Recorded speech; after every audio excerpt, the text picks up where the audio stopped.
welcome to Mending Threads, your safe place and your stronghold for whole body wellness.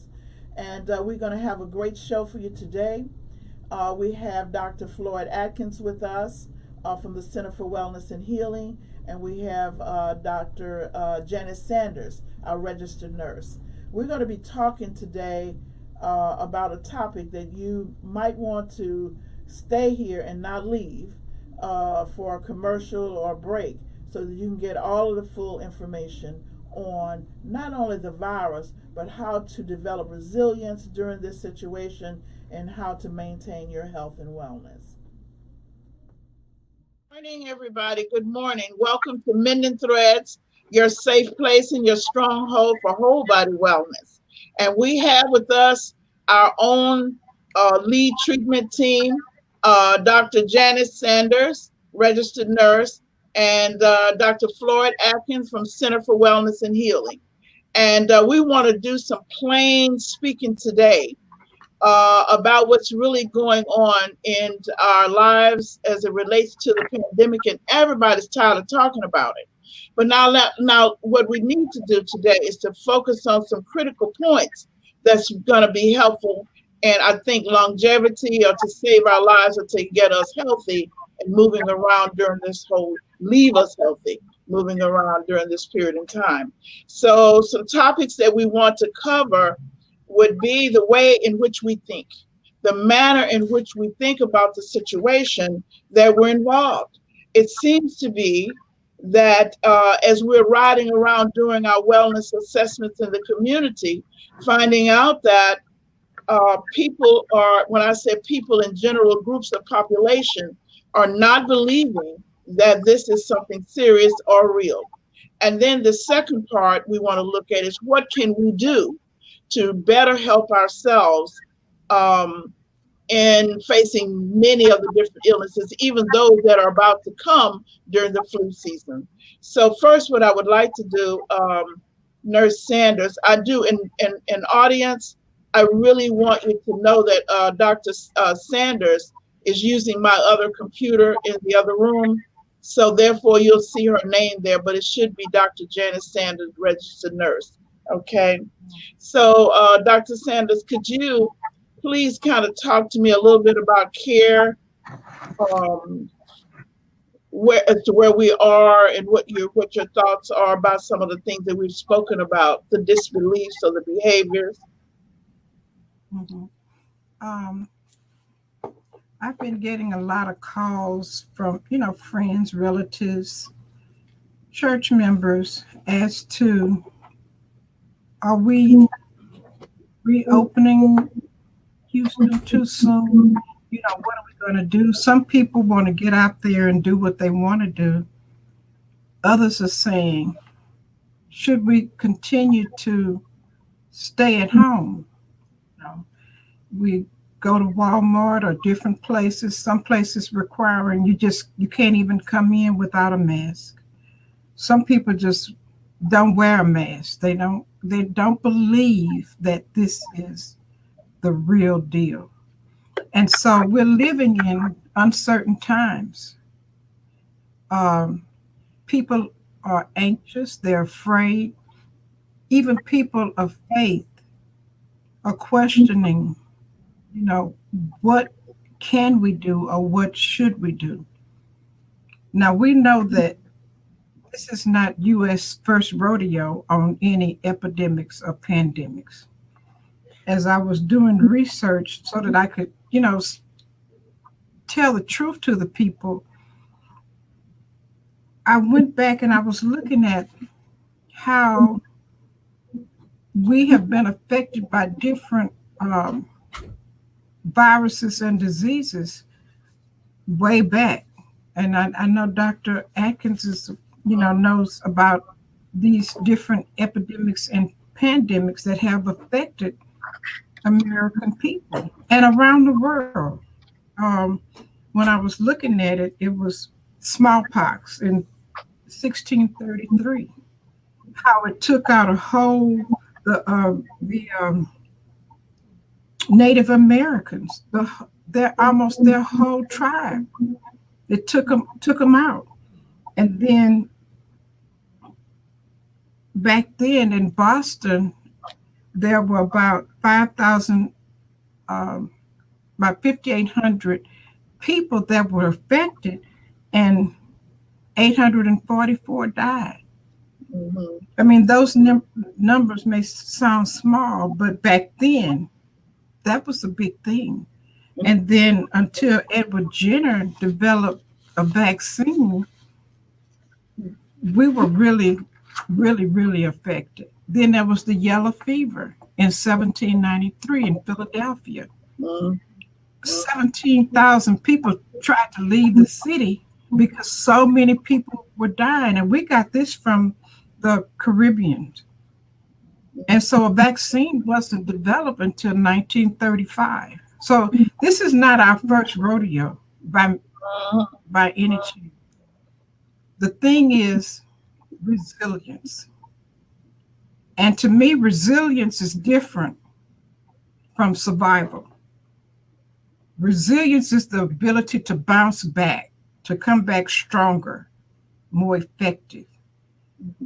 Survival, you're trying to make it any means necessary. You know, whether you're homeless, whether you got a home, whether you're a millionaire, whether you middle class, lower class, this virus affects us all. It don't care about how much money you have, how old you are, how young you are. So we have to have resilience to bounce back.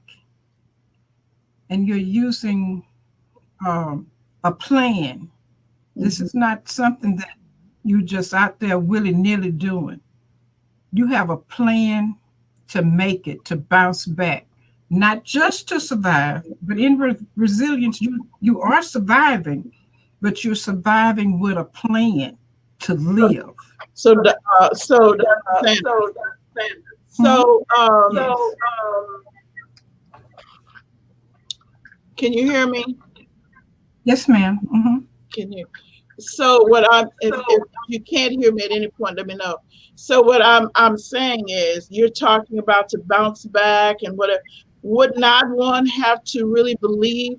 You were talking about in Philadelphia how the people were trying to exit the city because they really believed that the yellow fever would kill them. But what I'm That's right. finding is that we have masses of people gathering who are not protecting themselves so that they can even move toward resilience. It is some behavioral myth that I'm seeing just with my eyes riding down the street. I'm seeing hundreds of people gathering and not maybe two or three have a mask. And what really got me the other day was there were three young people walking down the street to approach a mass gathering here in Houston. And the three young people, maybe 18, 19, 20, saw the groups of people out there, the bikers, the masses of people with no mask, shoulder to shoulder. When they saw this, they actually took their mask off and put it in their pocket so that they could blend in with the rest of the people. So now you got some dynamics going on here because we're opening the city up. We're saying, these people are going back to work, etc. These are the same people that are going to be entering the building where I work. And these are the same people that are going to touch other people. But there's not a requirement that if you open an establishment, that you must require a mask in order to open up your establishment and that you're responsible. Just like when people drink, they say you're responsible if you allow the person to have more than one drink and they become intoxicated. We are in a similar situation or worse, or more severe, may I say, but our standards are more lax. You see, so therefore, people are establishing a myth that it's really not that big because if it was, then they would have more stringent requirements for us to go back to work or to socialize. You see, so I think one now of the, we're addressing something totally different. Not only the pandemic, but we're addressing a behavior. I think one of the problems is when you're in modeling or mentoring, but mostly modeling, if you're the head of your country, won't abide by the standards that That is the set. that are set, or that the doctors, the researchers have suggested that everybody in the United States do. Your head is not doing it. Mm-hmm. Your head prefers to take a medication than to model the example that we need to follow. He doesn't realize, and I'm talking about number 45, he doesn't realize his inability to comply with the basic standard of how many people are following him. Well, if the president won't wear a mask, don't have to wear a mask, and he's already been exposed by cabinet members, why should we? Mm-hmm. I mean, even when I'm at my home, I'm telling my grandsons and my family, wash your hands. Well, we haven't been outside. I don't care. Wash your hands. You're supposed to be washing them anyway, but when we're going now, that's we got our masks. Do you have your mask? I done bought 10 masks. Put your mask on. So um, when you model with your family. Yeah. So I'm just wondering, and I don't know, Dr. Atkins, maybe you can help us. Why, even if you're doing it at your house, why other neighbors or friends or whatever won't model the same example? Because as I continue to research the cholera, the scarlet fever in 1958, and how many people were affected, typhoid fever, which people call typhoid Mary, one cook exposed people she was cooking for, places where she worked. Miss Mary, what was her name? Mary Malone. How many people, and just being kind and cooking for folks and taking care of people. You're killing people. We're killing people. How is it that in the nursing homes, these senior citizens are not going anywhere? So how are they being affected? Somebody is bringing that to them. Somebody's not using proper hygiene, and it has to be a care worker, or a family member, a doctor, a nurse. Somebody has broken that technique to expose those senior citizens in nursing homes. How is it that inmates who are not going anywhere are being exposed to this virus? So somebody is breaking the technique of the proper hygiene that we should use. I think it's two things. I'm listening to you talk. It sounds like we're echoing. Okay, can you hear now? Can you hear me? Yes, ma'am. Okay, Yes. so it sounds as if there's two things. One is, I think we come to a situation with certain beliefs. Some people, it's like smoking. Some people smoke knowing that they're going to get cancer.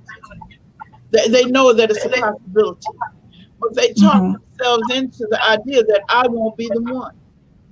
So I have some kind of something about me that I probably won't be the one. Okay, but I already know that you possibly can. But now the difference is that if you're not smoking around someone and blowing smoke on them, then you're not affecting them.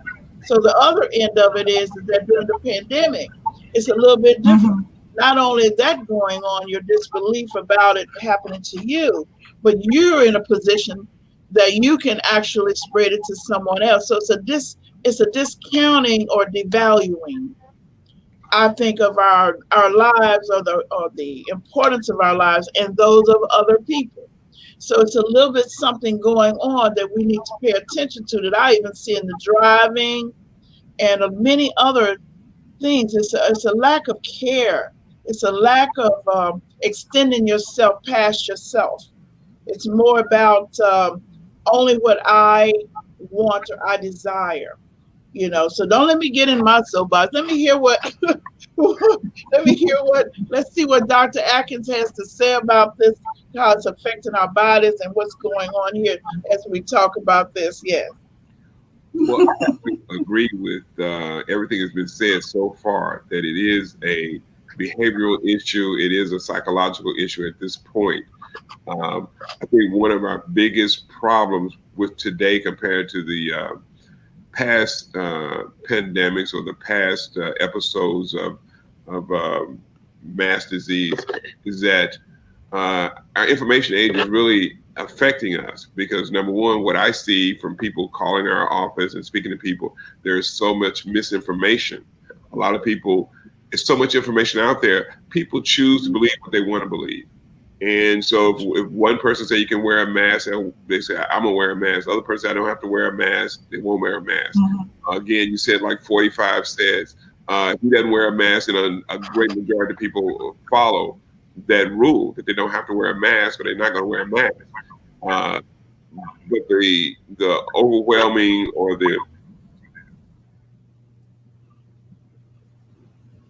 Uh-oh.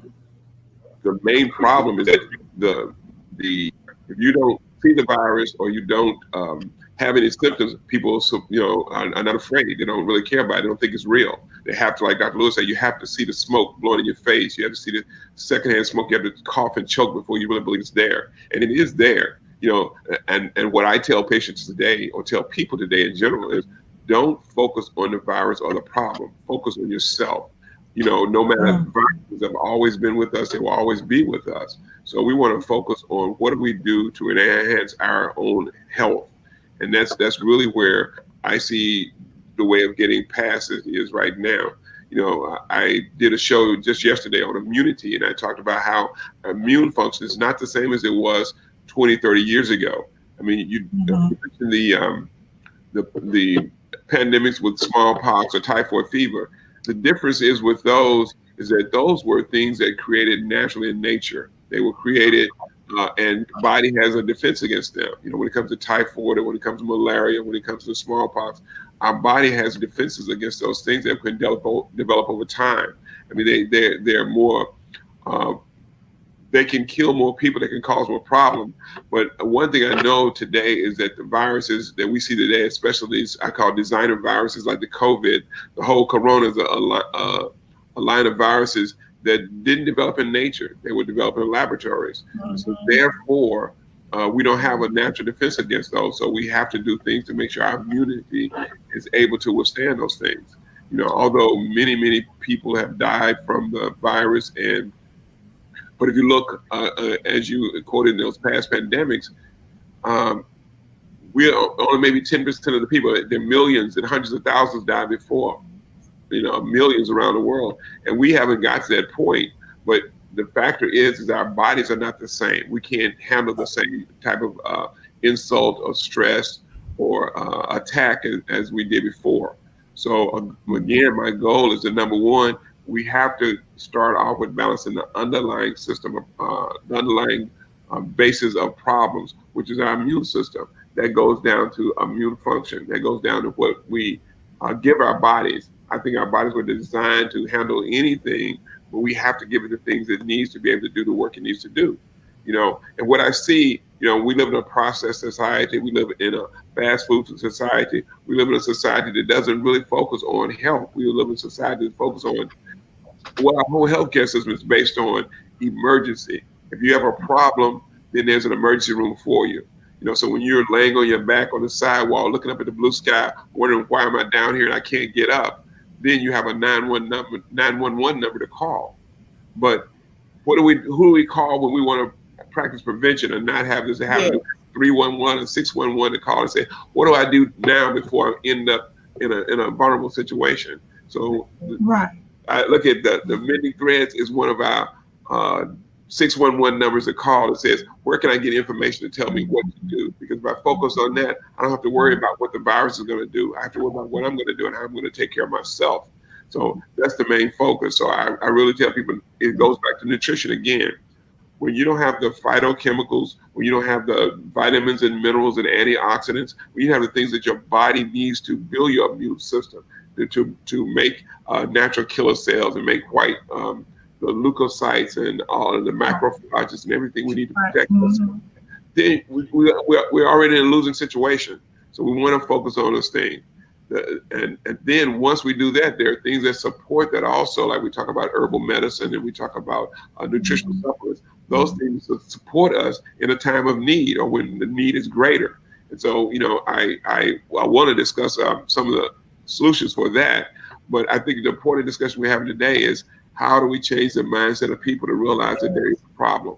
And the thing is that people have, when I said people, the people that I've spoken with and the patients that I'm working with, one of the things that we're looking at is how, if you think about something, the thoughts that you have, like some beliefs that you have, if you believe that, is that, I wrote down some that people were saying to me. Let's say,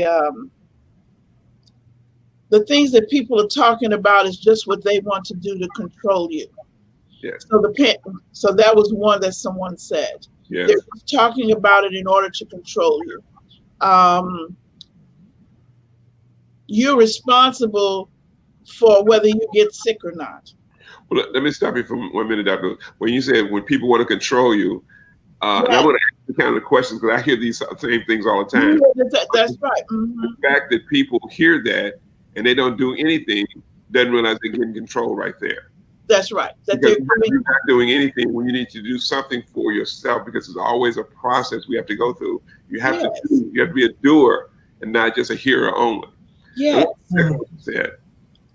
And that you're responsible for your behavior. You're responsible for, so if you're looking at one thing, you have to look at whether or not you're participating with the game, or whether you're going to participate in terms of what is designed for you as a human being. Your belief. Yes. Yeah. And so if you take that approach, then you have to have a plan. If you're responsible for yourself, that's right. What's your plan? What parameters have you set for yourself? What is your protocol for keeping yourself viral free or bacteria free? Are you, like I said, are you washing your remote controls or spraying with disinfectants and your doorknobs and your handles and your car doors? Are you washing your hands daily? Because it's always out there. I hear people talking about, well, I drink hot tea every day, at least once a day, every day. And I say, at 1 o'clock, you drink hot tea. I say, so what do you do at 2 o'clock, 3 o'clock, or 4 o'clock? Because the virus goes there at 1 o'clock, but it's still there. It's waiting for you the hot tea to go away, and you're still there. So you have to have a plan that makes sense. That plan is going to keep you healthy.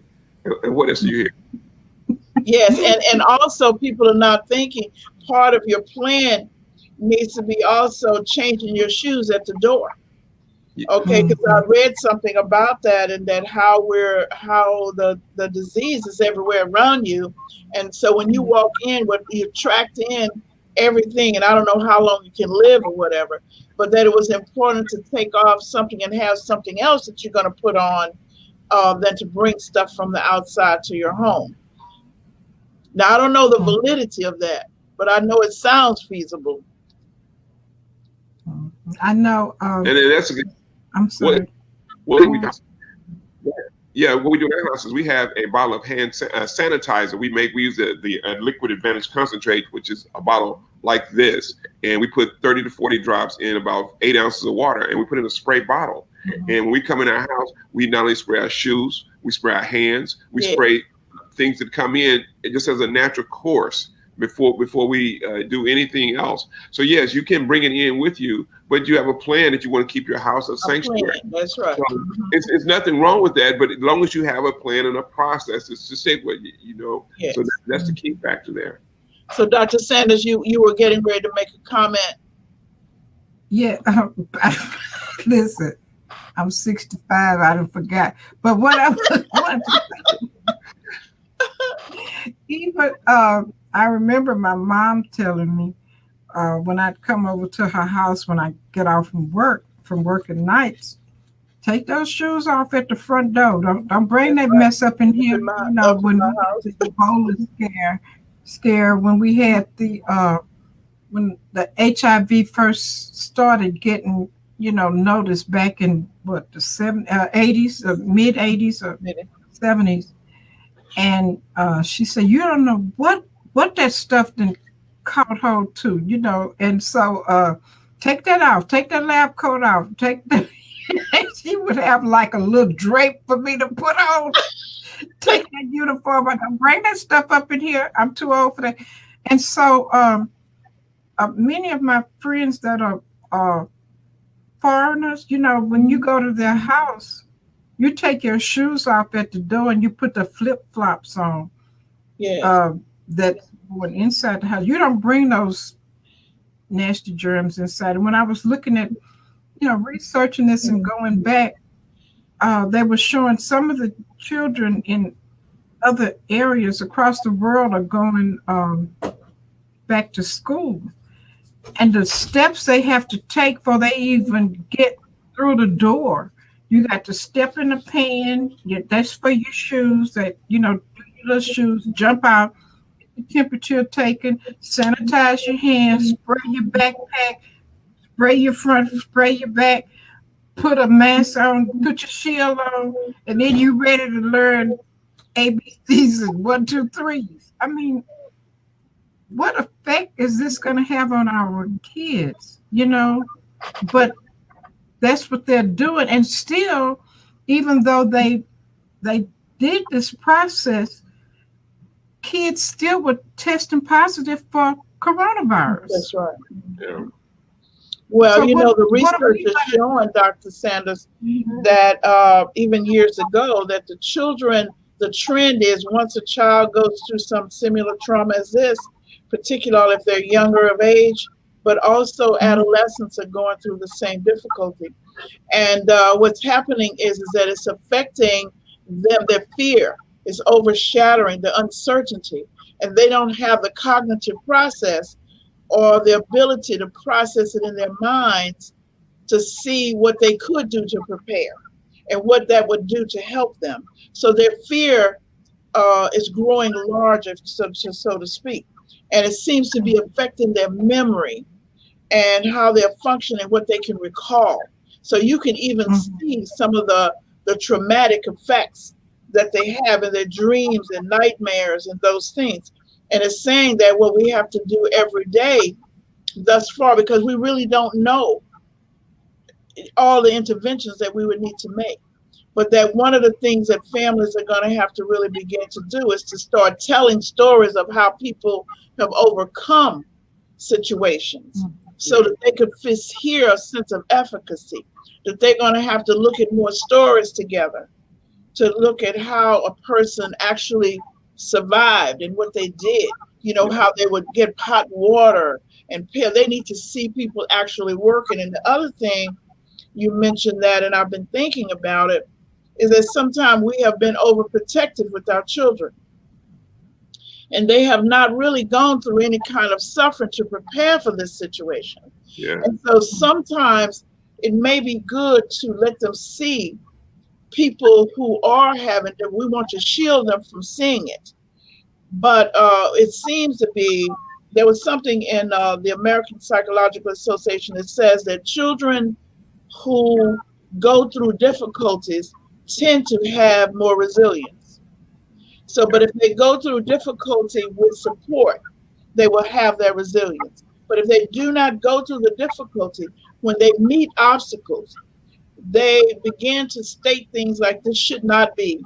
I cannot do this. It's too much for me. It's a lot of things that they say that leads toward some other behavioral things, such as self mutilation, um, thinking of suicide, and other kinds of things, wanting to opt out. So Yeah. I think our job truly is now is to begin to put things on the media. Is not so much about it. is to begin to look at the things that we can do. For example, Dr. Atkins was Yeah. thinking about that.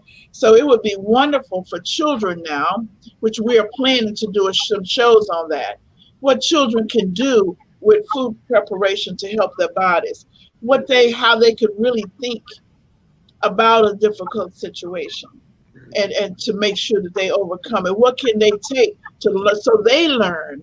They call it phylogenetic medicines or whatever they call it. He was Yes. saying, so they can learn how these threads of medicines go together for that kind of thing. So I thought we will follow up with that because we're going to be doing some workshops on it. But I want to do that first. But I think children should be involved in this and not away from it. Not to shelter Because them away from difficulties. Yes. as the researchers were saying, is that we're going to have more people within the next year, 5 years, 10 years, with post-traumatic stress syndrome. Yes, yes. I don't know how the healthcare workers going to be afflicted with it. They're working through it now because of resilience, but mentally they will be affected. Our children will have more children with post-traumatic stress syndrome because the parents are without work. Some are without food because the food that they were eating at school twice a day for breakfast and free lunch, that was some of their only meals. The Mhm. food bank, when we volunteered at the food bank, we would make backpacks and take it to the disadvantaged or just youth, period. But so that they could have food throughout the weekend from Friday till Monday when they come back to school to have free breakfast and lunch. Mhm. Some of these, we've been very fortunate in Houston that people have been so giving to service these long lines of uh, Mhm. rationing food for the city. Our parents, some of our great grandparents stood in soup lines. This is no different. We're just repeating the same things. They stood in soup lines to get food back in the day, Mhm. during World War I and II or whatever. But um, a lot of them will be affected with post traumatic stress syndrome.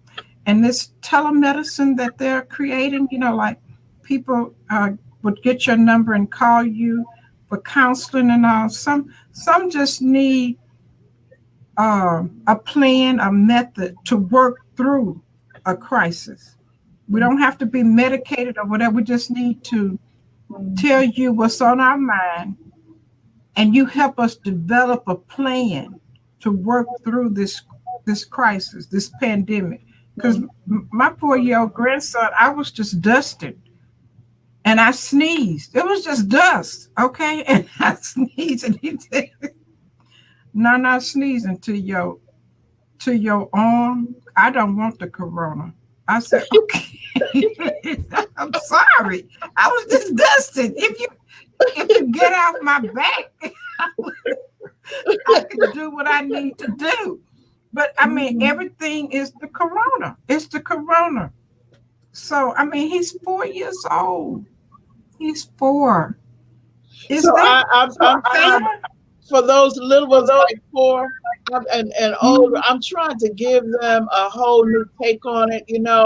I'm trying to let them know, okay, we're not glad that we have this virus or whatever, but this may be something that will help us begin to be a better person, to take care of ourselves, to not be so out there, to be more family oriented, to be more health conscious, to take care of our society.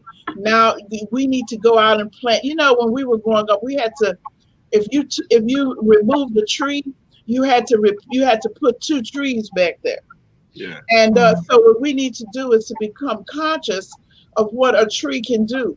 So I think this whole pandemic is taking us back to appreciation like what if we could really begin thinking about this, that we need to start all over again and begin to appreciate the next person, ourselves, how to take care of this person, how to take care of our environment, how to think positively and creatively. You know, we did the town hall for the churches in the area, and we were talking to young people, and they were saying that they were nervous. Some of them were frustrated. And so we Mm-hmm. started talking about, well, what could you do with that? You know, and finally at the end, when we talked through what we could do with anxiety, the time, the not knowing what to do, and how you could create and get connected to your friends in a different way, that maybe this young man came up with the idea, and I wrote it down. He says, when we talked about creativity, one of them said, well, you know what I could do? I could create, since everybody's frustrated, I could create a friendship corner. And people could come to this corner on the, it would be a virtual friendship corner, and it would be supervised, and the people could come there and they could just talk about all the news and stuff that's going on, different age group. And he said I could create something like that, or I could create, he then his mind started thinking of not being without, but having something already to offer, you see, and already he felt less stressed, you see. So sometimes we have to begin to, I think, look at the situation as to what it's bringing to us, because we've been away from ourselves a very long time. Yeah, And what I mean, and I'm including myself in there, yeah, away from myself. So, you know, in other words, you're doing this over here and you're doing this over here, and you run over here and take it up. My cat told me that. My, my cat, he said, wait a minute. So, you know, think about it. He started, I was moving around too much and doing, he just started howling and crying and looking at me, and started, I'm talking about behavioral things of absence. And he started chewing on a crinkly bag. And that was to say that I'm bored.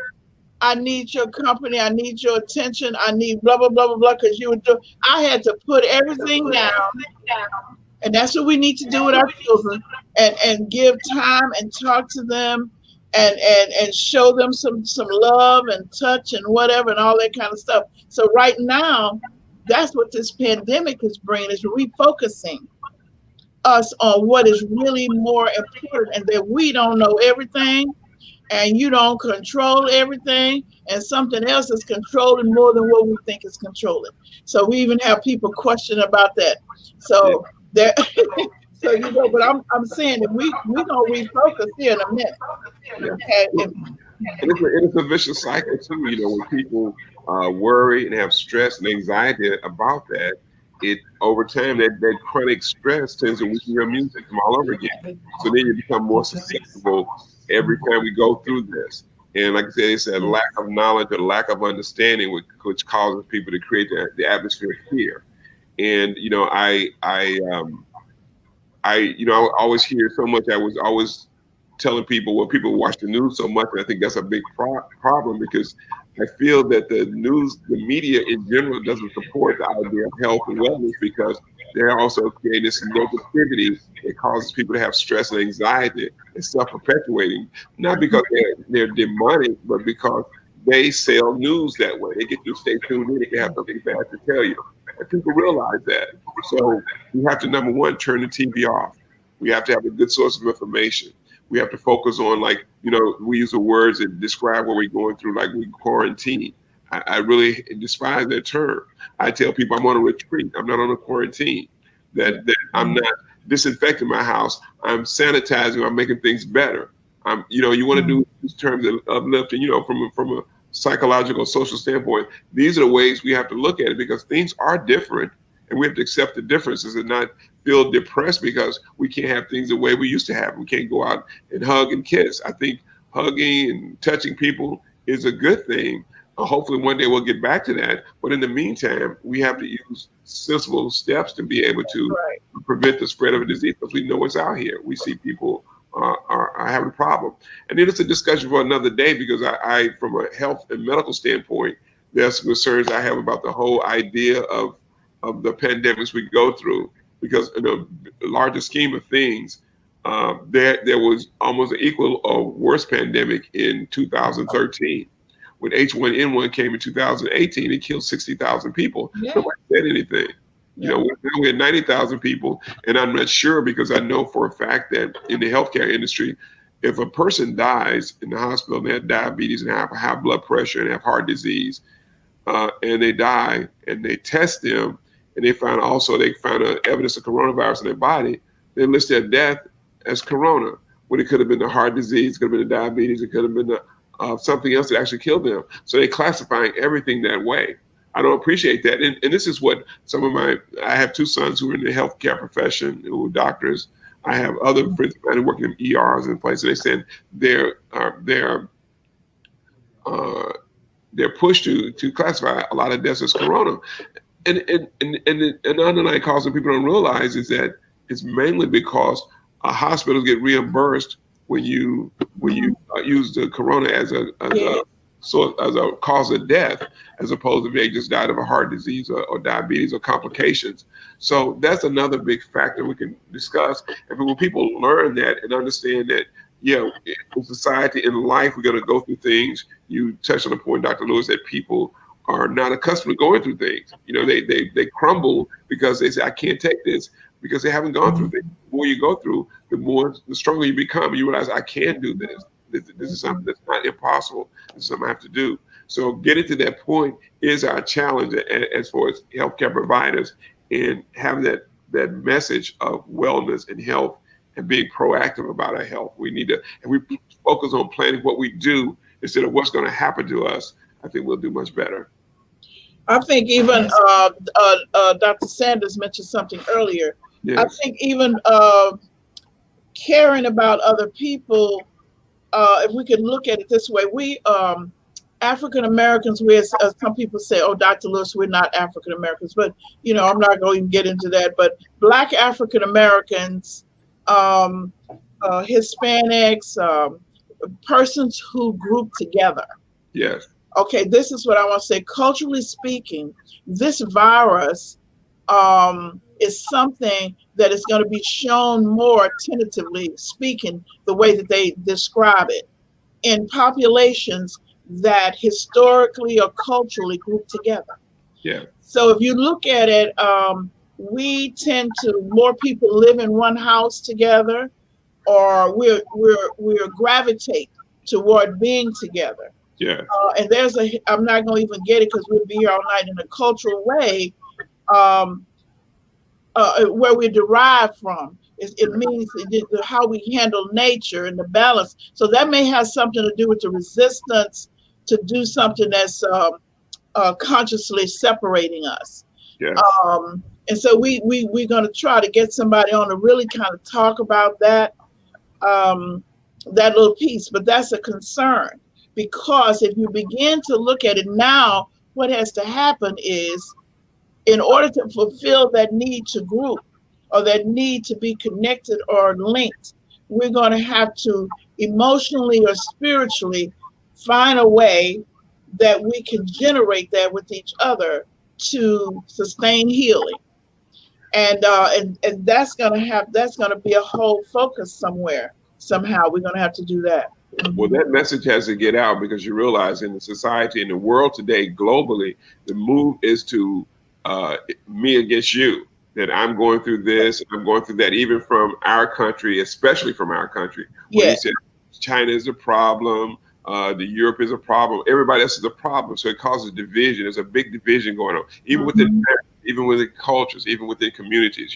I hear people calling my especially people in the African American community are upset that people are going back to work so fast. I mean, they need to work, but they feel that we're the ones at risk when society starts mixing again. Yeah. So it sends a message to the African American community. If we go back to work, well then, to the other majority community, well, this is not happening to me, so I'm going back to work and I have to work. And economy is more important than health. And for us, it says to me that I'm devalued because you Yes. consider me. If you take your mask off in front of me, then it's not you wearing a mask. It's what do you care about me? If you care about me, Right. wear a mask. So Right. when I meet people right now, especially African American people, one of us, even if they don't want to wear a mask, one of us has to wear a mask, because if I wear a mask, I'm protecting you from me, and I'm protecting me from you. If we both wear masks, that's fine. But one person has to wear a mask. Right, one. It shows compassion and love, I think. But That's when you don't wear a mask, you're showing, this, not disrespect, but I guess disdain for another person because you don't yes, consider them. yes, yes. That is just so well said. That was well said. So Yeah, there are a lot of things like that that I know that we must move toward. Uh, yes, and I think it's imperative that we, and I'm planning on getting everyone together, sort of about before the middle of July, so that we could bring this information, the notes that we have, bring this information in a manner that we could post it for young people and get it out there in a manner that they will listen to it, that yeah, they will read it. And yeah. I think that this is what we're going to have to do, steps that they could take to move forward and to sustain. Yeah, I think we do need to develop a plan, because I want to let the audience know that I still have a whole litany of ideas and protocols and plans as far as herbal medicine and supplements we need to take to be proactive.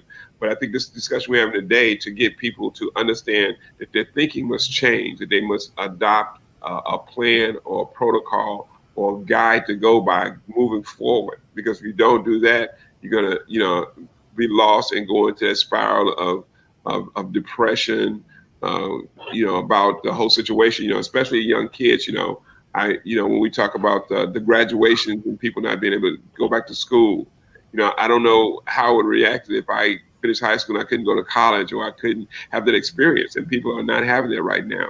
Yeah. So, I mean, right now, I'm trying to go back to my uh, 40th reunion, and I can't go back to that right now. And my colleagues or my classmates are upset that we can't get together. So I can imagine how a person starting their life off would deal with that. And so they tend to want to disregard everything because it's disrupting their, the most active and most fun part of their life. And so That's right. getting them to know how to adopt and have a plan to go through it and still do those things. So I think moving forward, that's really what we need to talk about. And then also prepare for the fall and the winter coming, because it's coming. That's Things what's are good right coming. now. Hmm. Not Hmm. just COVID-19, but there's other viruses, there are other things going to come along. I have a big problem with it because the name is COVID-19. We used to not name viruses that way, but we name it that way because, again, these are viruses that were developed by man. It's not something that happened naturally in nature, and we have to understand that.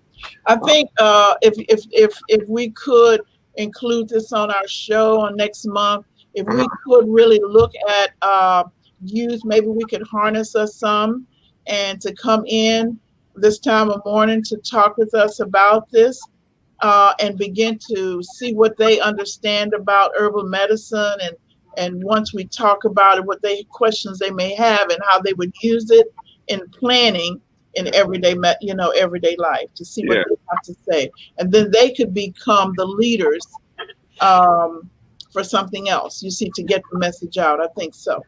Yeah, right. That would empower people, because right now people that's right. feel powerless. If you have to wear a mask, I feel powerless.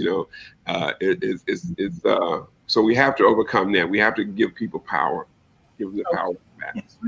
Okay, Wisdom. well, thank you so much this morning. I know we talked about something, but let's plan on that on our next visit, which is next month, and everybody go out and try to find out what young people know, and we're going to bring some to the show so we can see what they understand and what we can impart so that they could be the forward movers. Okay, Okay. thank you so much for getting up this morning and sharing your thoughts, ideas, and knowledge. Thank you. Thank you. Okay. Have a good day. Get it out. I'd like to thank Dr. Floyd Atkins for being with us today from Center for Wellness and Healing, and Dr. Janice Sanders, our registered nurse, for talking about a topic and really giving it a personal flavor. And I'm thanking you for visiting with us today. Please take a time and opportunity to visit our website, wrc-houston.com. And we have a wellness program that you can sign up and become one of our subscribers. And by doing that, then you're able to get some healthy vegetables and fruit at least 3 Saturdays a week, just to practice and our cooking show, participate with the cooking show, and also to sustain your health. And please hit the donate button. We need your help, for it is not the circumstances we meet, it is the manner in which we respond that determines our health, happiness, and success. And I'll see you next week.